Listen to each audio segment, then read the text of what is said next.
Hey everyone, what's up? Welcome back to my Page Cloud 16 YouTube channel. This is Pratiksha. Hope ಎಲ್ಲರೂ ಚೆನ್ನಾಗಿದ್ದೀರಾ ಅಂತ ಅಂದ್ಕೊಂಡಿದ್ದೀನಿ. So ನನ್ನ background ಎಲ್ಲ ನೋಡಿ ಕನ್ಫ್ಯೂಸ್ ಆಗಬೇಡಿ. ಇವತ್ತು ನಾನು ಯಾವುದೇ ರೀತಿಯಾದಂತಹ ಸ್ಕಿನ್ ಕೇರ್ ಆಗಲಿ ಅಥವಾ ಪ್ರಾಡಕ್ಟ್ ರಿವ್ಯೂಸ್ ಬಗ್ಗೆ ಹೇಳ್ತಾ ಇಲ್ಲ. I am back with another suspicious and mysterious story. So ಇವತ್ತು ನಾನೊಂದು ಮಿಸ್ಟೀರಿಯಸ್ ಸ್ಟೋರಿನ ಹೇಳೋಣ ಅಂತ ಇದ್ದೀನಿ. So for the first time ನಾನು ನರೇಟ್ ಮಾಡಿದಂತಹ ಸ್ಟೋರಿ ಇದು. ಸೊ ಹಾಗಾಗಿ ಈ ಒಂದು ವಿಡಿಯೋದಲ್ಲಿ ಏನಾದರೂ ತಪ್ಪಿದ್ರೆ ಅಥವಾ ಪದಬಳಕೆಯಲ್ಲಿ ಯಾವುದಾದ್ರೂ ರಾಂಗ್ ಇದ್ದರೆ ದಯವಿಟ್ಟು ಕ್ಷಮಿಸಿ. ಸೊ ಯಾಕಂದರೆ ನಾನು ಇನ್ನೂ ಲರ್ನಿಂಗ್ ಫೇಸಲ್ಲಿದ್ದೀನಿ. ಹಾಗಾಗಿ ಸೊ ವಿಡಿಯೋನ ಯಾರು ಇನ್ನೂ ಸಬ್ಸ್ಕ್ರೈಬ್ ಮಾಡ್ಕೊಂಡಿಲ್ಲ, ಚಾನಲ್ನ ಯಾರು ಸಬ್ಸ್ಕ್ರೈಬ್ ಮಾಡ್ಕೊಂಡಿಲ್ಲ, ಪ್ಲೀಸ್ ಸಬ್ಸ್ಕ್ರೈಬ್ ಮಾಡಿ, ಹಾಗೆ ಲೈಕ್ ಶೇರ್ ಕಮೆಂಟ್ ಮಾಡಿ ಅಂತ ಹೇಳ್ತಾ ವಿಡಿಯೋನ ಸ್ಟಾರ್ಟ್ ಮಾಡ್ತಾ ಇದ್ದೀನಿ. ಇದೊಂದು real thriller and horror incident ಅಂತಾನೆ ಹೇಳ್ಬೋದು. ಈ ಒಂದು ಸ್ಟೋರಿ ನಡೆದಿದ್ದು ಮಾರ್ಷಲ್ ದೇಶದ ಮಿನೆಸೋಟಾ ಅನ್ನುವಂತಹ ಒಂದು ಗ್ರಾಮದಲ್ಲಿ. ಸೊ ಇದು ನಡೆದಿದ್ದು 2008 ಮೇ 14ರಂದು. ಇವತ್ತಿನ ನಮ್ಮ ಕಥಾನಾಯಕ ಬಂದ್ಬಿಟ್ಟು ಬ್ರ್ಯಾಂಡನ್ ಸ್ವಾನ್ಸನ್. ಯಾರಪ್ಪ ಈ ಬ್ರ್ಯಾಂಡನ್ ಸ್ವಾನ್ಸನ್ ಅಂತ ಕೇಳ್ಬೋದು. ಅವನೇ ಈ ಸ್ಟೋರಿಯ ಮಿಸ್ಸಿಂಗ್ ಆ್ಯಂಡ್ ಸಸ್ಪಿಷಿಯಸ್ ವ್ಯಕ್ತಿ.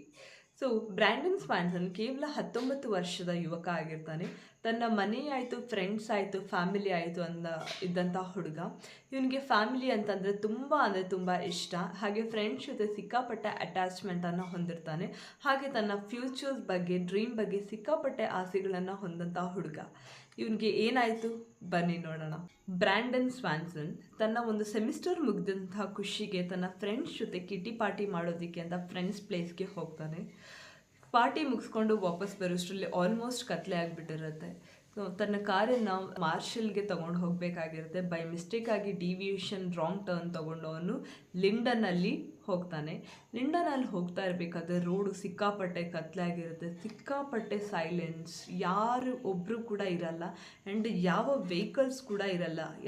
ಬ್ರ್ಯಾಂಡನ್ ಹೀಗೆ ಹೋಗ್ತಾ ಇರಬೇಕಾದ್ರೆ ಅಲ್ಲೊಂದು ಚಿಕ್ಕ ಗುಂಡಿಗೆ ತನ್ನ ಕಾರನ್ನು ಬೀಳಿಸ್ಬಿಡ್ತಾನೆ. ಬ್ರ್ಯಾಂಡನ್ ಆ ಕಾರನ್ನು ಎಷ್ಟೋ ಟ್ರೈ ಮಾಡಿ ತೆಗೀಲಿಕ್ಕೆ ಟ್ರೈ ಮಾಡ್ತಾನೆ, ಬಟ್ ಅವನ ಕೈಲಿ ಆಗಲ್ಲ. ಸೊ ಆ ಟೈಮಲ್ಲಿ ಅವನು ಅವರಪ್ಪಂಗೆ ಕಾಲ್ ಮಾಡಿ ಹೇಳ್ತಾನೆ, ಈ ರೀತಿ ಆಗಿದೆ, ದಯವಿಟ್ಟು ಬನ್ನಿ ಅಂತ ಹೇಳ್ತಾನೆ. ಸರಿ ಅಂತ ಹೇಳಿ ಅಷ್ಟೊತ್ತಿನಲ್ಲಿ ಬ್ರ್ಯಾಂಡನ್ ತಂದೆ ತಾಯಿ ಇಬ್ಬರು ಕೂಡ ರಾತ್ರಿ ಹೊರಟು ಬರ್ತಾರೆ. ಅವರ ತಂದೆ ತಾಯಿ ಫೋನ್ ಇಟ್ಟಿದ್ದು ನೆಕ್ಸ್ಟ್ ಸೆಕೆಂಡಿಗೆ ಹೊರಡ್ತಾರೆ ಬ್ರ್ಯಾಂಡನ್ ಎಲ್ಲಿ ಹೇಳಿದಾನೋ ಆ ಲೊಕೇಶನ್ಗೆ. ಆದರೆ ಬ್ರ್ಯಾಂಡನ್ ಏನು ಮಾಡಿರ್ತಾನೆ ಅಂತಂದರೆ ರಾಂಗ್ ಲೊಕೇಶನನ್ನು ಹೇಳಿರ್ತಾನೆ. ಅವನಿದ್ದಂಥ ಎಕ್ಸಾಕ್ಟ್ ಲೊಕೇಶನ್ನ ಅವನು ಹೇಳೇ ಇರಲ್ಲ. ಸೊ ಫೈನಲಿ ಬ್ರ್ಯಾಂಡನ್ ಅವರ ತಂದೆ ತಾಯಿ ಅವನು ಹೇಳಿದಂಥ ಲೊಕೇಶನ್ಗೆ ರೀಚ್ ಆಗ್ತಾರೆ. ರೀಚ್ ಆಗಿ ಅವನಿಗೆ ಕಾಲ್ ಮಾಡ್ತಾರೆ ಆ್ಯಂಡ್ ಕೇಳ್ತಾರೆ ಕೂಡ, ನೀವು ಹೇಳಿದ ಲೊಕೇಶನ್ಗೆ ಬಂದಿದ್ದೀನಿ, ಬಟ್ ನನಗೆ ನಿನ್ನ ಕಾರ್ ಲೈಟ್ಸ್ ಆಗಲಿ ನೀನಾಗಲಿ ಎಲ್ಲೂ ಕಾಣಿಸ್ತಾ ಇಲ್ಲ, ಎಲ್ಲಿದೆಯಾ ಅಂತ ಕೇಳ್ತಾರೆ. ಸೊ ಅದೇ ಥರ ಅಲ್ಲೂ ಕೂಡ ಬ್ರ್ಯಾಂಡನ್ ತನ್ನ ತಂದೆಗೆ ವಾಪಸ್ ಅದೇ ರೀತಿ ಕೇಳ್ತಾನೆ, ನನಗೂ ಕೂಡ ನಿಮ್ಮ ಕಾರ್ ಆಗಲಿ ನಿಮ್ಮ ಹೆಡ್ಲೈಟ್ಸ್ ಏನೂ ಕಾಣಿಸ್ತಾ ಇಲ್ಲ ಅಂತ. ಆ ಒಂದು ದಟ್ಟ ಕಾಡಲ್ಲಿ ಇಬ್ಬರು ಒಬ್ರನ್ನೊಬ್ರು ಹುಡುಕಾಡ್ತಾ ಇರ್ತಾರೆ. ಆ್ಯಕ್ಚುಲಿ ಬ್ರ್ಯಾಂಡನ್ನು ಅವರ ಅಪ್ಪ ಅಮ್ಮ ಇದ್ದಂತಹ ಒಂದು ಪ್ಲೇಸಿಂದ 25 ಮೈಲ್ಸ್ ಅಷ್ಟು ದೂರ ಬ್ರ್ಯಾಂಡನ್ ಇರ್ತಾನೆ. ಇಬ್ಬರು ಒಬ್ರನ್ನೊಬ್ರು ಹುಡುಕಿದ್ರು ಕೂಡ ಕಾಣಿಸ್ತಾ ಇರಲ್ಲ. ಇಲ್ಲಿ ಏನಾಗಿರುತ್ತೆ ಅಂತಂದರೆ ಬ್ರ್ಯಾಂಡನ್ನೇ ಒಂದು ಕಡೆ ಇರ್ತಾನೆ, ಅವರ ಅಪ್ಪ ಅಮ್ಮನೇ ಒಂದು ಕಡೆ ಇರ್ತಾರೆ. ಇಬ್ಬರು ಕೂಡ ಬೇರೆ ಬೇರೆ ಲೊಕೇಶನಲ್ಲಿ ಒಬ್ಬರನ್ನೊಬ್ಬರನ್ನ ಹುಡುಕಾಡ್ತಾ ಇರ್ತಾರೆ. ಟೈಮ್ ಹೋಗ್ತಾ ಹೋಗ್ತಾ ಇನ್ನೂ ಕತ್ಲೆ ಜಾಸ್ತಿ ಆಗ್ತಾ ಇರುತ್ತೆ. ಹಾಗೆ ಸೈಲೆನ್ಸ್ ಕೂಡ ತುಂಬ ಗಾಢವಾಗಿ ಆಗ್ತಾ ಇರುತ್ತೆ. ಸೊ ಬ್ರ್ಯಾಂಡನ್ ಅನ್ಕೋತಾನೆ ಅವನಿರೋ ಲೊಕೇಶನ್ಗೆ ಅವ್ರ ಅಪ್ಪ ಅಮ್ಮ ಬಂದಿದ್ದಾರೆ ಅಂತ ಹೇಳಿ. ಇವರ ಅಪ್ಪ ಅಮ್ಮನೂ ಕೂಡ ಅಂದ್ಕೊಂಡಿದ್ದಾರೆ ನಾವು ಅವನಿದ್ದ ಲೊಕೇಶನ್ಗೆ ಬಂದಿದ್ದೀವಿ ಅಂತ. ಸೊ ಬ್ರ್ಯಾಂಡನ್ ಹೇಳ್ತಾನೆ, ನೀವು ಎಲ್ಲಿದ್ದೀರೋ ಅಲ್ಲೇ ಇರಿ, ನಾನು ಕಾಲಲ್ಲಿ ಮಾತಾಡ್ಕೊಂಡೆ ನಿಮ್ಮ ಪ್ಲೇಸಿಗೆ ಬರ್ತೀನಿ ಅಂತ ಹೇಳ್ತಾನೆ. ಅದಕ್ಕೆ ಬ್ರ್ಯಾಂಡನ್ ತಂದೆ ಸರಿ ಆಯಿತು ಅಂತ ಹೇಳ್ತಾರೆ. ಬ್ರ್ಯಾಂಡನ್ ಮಾತಾಡ್ತಾ ಬರ್ತಾ ಇರೋಂಥ ಟೈಮಲ್ಲಿ ಒಂದು ವರ್ಡ್ ಹೇಳ್ತಾನೆ, ಅದೇ ಓ ಶಿಟ್. ಏನಿದು ಓ ಶಿಟ್ ಅಂದರೆ ಅದೇ ಅವನ ಕೊನೆಯ ಮಾತಾಗಿರುತ್ತೆ ಕೂಡ.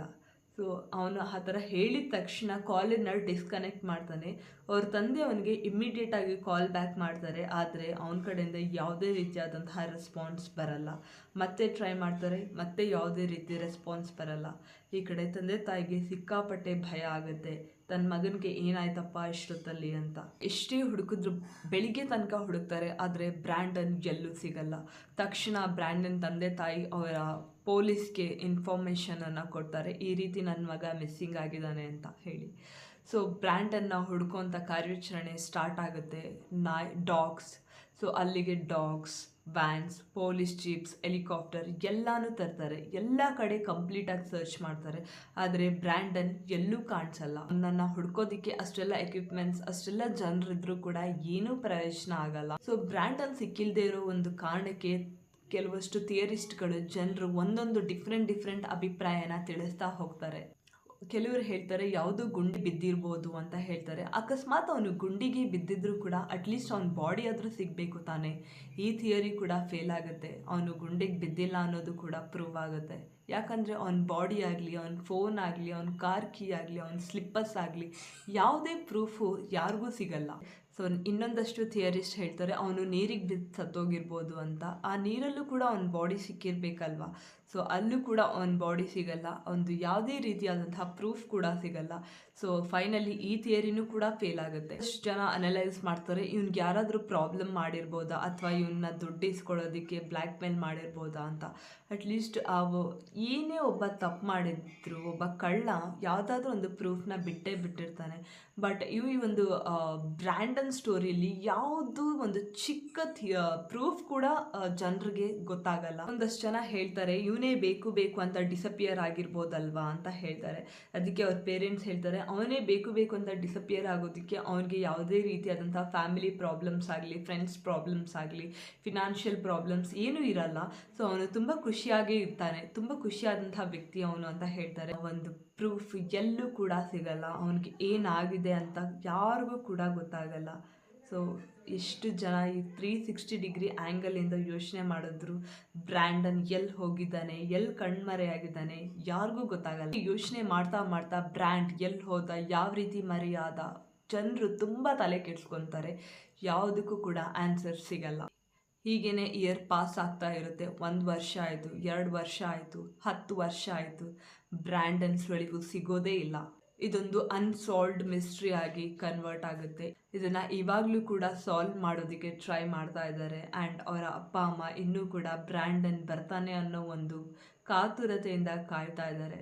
ನೀವು ಯೋಚನೆ ಮಾಡಿ, ಬ್ರ್ಯಾಂಡನ್ ಏನೇನು ನೋಡಿರ್ಬೋದು, ಅವ್ನಿಗೇನು ಕಾಣಿಸಿರ್ಬೋದು ಅಥವಾ ಅವ್ನಿಗೇನು ಆಗಿರ್ಬೋದು. ಆ ಒಂದು ಕೊನೆಯ ಪದ ಓ ಶಿಟ್ ಅಂತ ಯಾಕೆ ಹೇಳಿರ್ಬೋದು? ಇದು ಎಂದಿಗೂ ಅನ್ಸಾಲ್ವ್ಡ್. ಎಲ್ಲ ಕಡೆಯೂ ಒಂದು ನ್ಯೂಸ್ ತುಂಬ ಬೇಗ ಸ್ಪ್ರೆಡ್ ಆಗುತ್ತೆ. ಸೊ ಪೋಸ್ಟರ್ಸ್ನ ರೆಡಿ ಮಾಡ್ತಾರೆ, ಮಿಸ್ಸಿಂಗ್ ಕೇಸ್ ಫೈಲ್ ಮಾಡ್ತಾರೆ, ಎಲ್ಲೂ ಕೂಡ ಇವನ ಒಂದು ಮಾಹಿತಿ ಸಿಗೋದೇ ಇಲ್ಲ. ಎಂದಿಗೂ ಕೂಡ ಇವನು ಕಣ್ಮರೆಯಾಗಿ ಉಳಿದಿದ್ದಾನೆ. ಸೊ ನಿಮ್ಗೇನು ಅನಿಸುತ್ತೆ ಈ ಒಂದು ಸ್ಟೋರಿ ಕೇಳಿದ ಮೇಲೆ? ನಿಮ್ಮ ಒಪಿನಿಯನ್ ಏನಿರ್ಬೋದು? ಜಸ್ಟ್ ನೀವು ಇಮ್ಯಾಜಿನ್ ಮಾಡಿ, ಅಕಸ್ಮಾತ್ ನೀವೇ ನಿಮ್ಮ ತಂದೆ ಜೊತೆ ಫೋನಲ್ಲಿ ಮಾತಾಡ್ತಾ ಇರ್ತೀರಾ, ಸಡನ್ನಾಗಿ ಕಾಲ್ ಕಟ್ ಆಗುತ್ತೆ. ಅವ್ರು ಏನು ಥಿಂಕ್ ಮಾಡ್ಬೋದು ನಿಮ್ಗೇನಾಗಿದೆ ಅಂತ? ಅಟ್ಲೀಸ್ಟ್ ಏನೇ ಆಗಿದ್ರೂ ಕೂಡ ಬ್ರ್ಯಾಂಡನ್ ಸತ್ತು ಹೋಗಿದ್ರು ಅಥವಾ ಕಣ್ಮರೆ ಆಗಿದ್ರು, ಯಾರ ಕಣ್ಗಾದರೂ ಬಿದ್ದಿರಬೇಕು ಅಥವಾ ಅವನ ಬಾಡಿ ಆದರೂ ಸಿಕ್ಕಿರ್ಬೇಕಲ್ವ. ಯಾವುದು ಕೂಡ ಅವನ ಒಂದು ಪ್ರೂಫ್ ಎಲ್ಲೂ ಸಿಗಲ್ಲ. ಬ್ರ್ಯಾಂಡನ್ಗೆ ಏನಾಗಿರ್ಬೋದು? ನೀವು ಕಮೆಂಟಲ್ಲಿ, ಕಾಮೆಂಟ್ ಬಾಕ್ಸಲ್ಲಿ ಒಪಿನಿಯನ್ನ ತಿಳಿಸಿ. ವಿಡಿಯೋ ಇಷ್ಟ ಆಗಿದ್ರೆ ಲೈಕ್ ಮಾಡಿ, ಶೇರ್ ಮಾಡಿ, ಹಾಗೆ ಸಬ್ಸ್ಕ್ರೈಬ್ ಮಾಡಿ. ನಿಮ್ಮ ಫ್ರೆಂಡ್ಸ್ ಆ್ಯಂಡ್ ಫ್ಯಾಮಿಲಿ ಜೊತೆ ವಿಡಿಯೋನ ಶೇರ್ ಮಾಡಿ ಅಂತ ಹೇಳ್ತಾ ವಿಡಿಯೋನ ಇಲ್ಲಿಗೆ ನಿಲ್ಲಿಸ್ತಾ ಇದ್ದೀನಿ. ಮಿಸ್ಟೀರಿಯಸ್ ಸ್ಟೋರೀಸ್ ಜೊತೆ ಮುಂದಿನ ವಿಡಿಯೋದಲ್ಲಿ ಭೇಟಿ ಆಗೋಣ.